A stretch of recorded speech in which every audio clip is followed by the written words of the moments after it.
Jammu Kashmir reserve category empowerment alliance की तरफ से की जा रही है। आज के जो मेन जो आपके सामने हम कुछ इशू जो है वो साझा करना चाहते हैं कि जो 21 को भारत बंद की कॉल जो है वो रखी है, उसमें JKRC जो है वो पूरे उस कॉल का समर्थन करती है और हम भी जम्मू में उस समर्थन को पूरे जोर शोर से समर्थन करेंगे। और उसके साथ साथ जो चाहे हम सेंट्रल गवर्नमेंट की बात करें और चाहे हम JKUT की बात करें, जो हमारे संविधानिक जो हमारे संविधान के ऊपर जो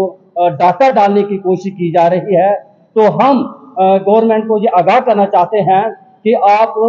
जो हमारे एक्ट हैं उन एक्ट के साथ किसी तरह की छेड़खानी ना की जाए, ताकि हम लोग जो है वो आज ये नौबत आनी पड़े कि हम आपको बार बार जो है प्रेस कॉन्फ्रेंस के माध्यम से ये चीज़ आपको बतानी पड़े। तो इसके साथ साथ चाहे देखो कुछ मसले ऐसे हैं जैसे रिजर्वेशन प्रमोशन का मसला है, पिछले 2015 से लेकर अभी तक हम चाहे हम ऑनरेबल कोर्ट की बात करें, हम एज ए प्राइवेट पार्टी वहाँ पे केस लड़ रहे हैं, लेकिन जो JKUT जो एक ड्यूटी बनती है कि वो उसमें एक जो पॉजिटिव रोल प्ले करना चाहिए वो नहीं कर रही। चाहे हम पब्लिक सर्विस कमीशन की बात करें, वहाँ 2 साल से जो एक रिजर्व कैटेगरी का वहाँ पे मेंबर होता है वो अभी तक वहाँ पे खाली पड़ी है, वहाँ पे कोई एडजस्ट नहीं किया जा रहा है। चाहे हम मंडल कमीशन की बात करें, अभी अगर जो सेंट्रल रूल जहाँ पे एप्लीकेबल है तो फिर रिजर्व जो यहाँ पे जो सेंट्रल रूल एप्लीकेबल होते हैं, तो यहाँ पे ये जो मंडल कमीशन की रिपोर्ट जहाँ पे वो क्यों नहीं होती, क्योंकि 5% रेस्ट ऑफ द कंट्री जो है वो वहाँ पे मिल रही है, तो वाई नॉट इन JNK। तो ये हमारा आपके माध्यम से ये गवर्नमेंट तक ये बार बार हम कह रहे हैं कि जो एट्रोसिटी है 370 हटने के बाद जो एट्रोसिटी ग्राफ है वो भी बड़ा है। तो हम जो एट्रोसिटी एक्ट जो है अगर सेंट्रल रूल एप्लीकेबल है, तो यहाँ पे अभी तक जो एट्रोसिटी एक्ट है उसको भी ये इंटरटेन नहीं कर पा रहे हैं। तो हम आपके माध्यम से यही कहेंगे कि जो हमारे संविधानिक जो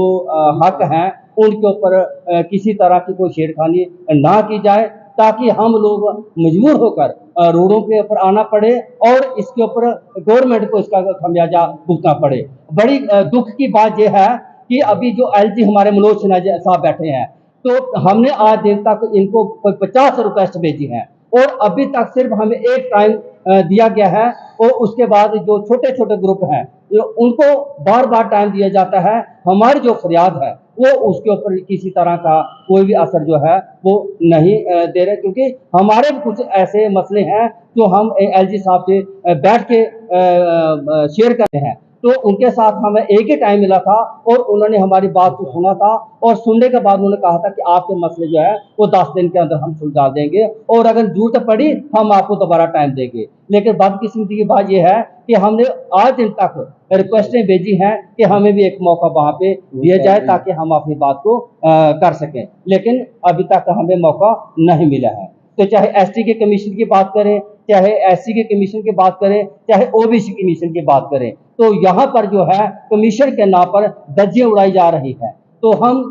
फिर एक बार आपके माध्यम से यही कहेंगे कि जो हमारे कॉन्स्टिट्यूशन राइट हैं उनके साथ किसी तरह की कोई छेड़खानी ना की जाए। अदरवाइज जो इतना बड़ा जो समाज है SC ST OBC and minorities एक अम्ब्रेला ऑर्गेनाइजेशन जो है अम्ब्रेला ऑर्गेनाइजेशन है वो जम्मू कश्मीर में पिछले काफ़ी टाइम से काम कर रही है। तो हम आपके माध्यम से एक बार गवर्नमेंट को यही फिर एक बार बात करना चाहते हैं कि जो हमारे संवैधानिक हक हैं उनके ऊपर किसी तरह की कोई डाका डालने की कोशिश ना करें। जय भीम, जय भारत।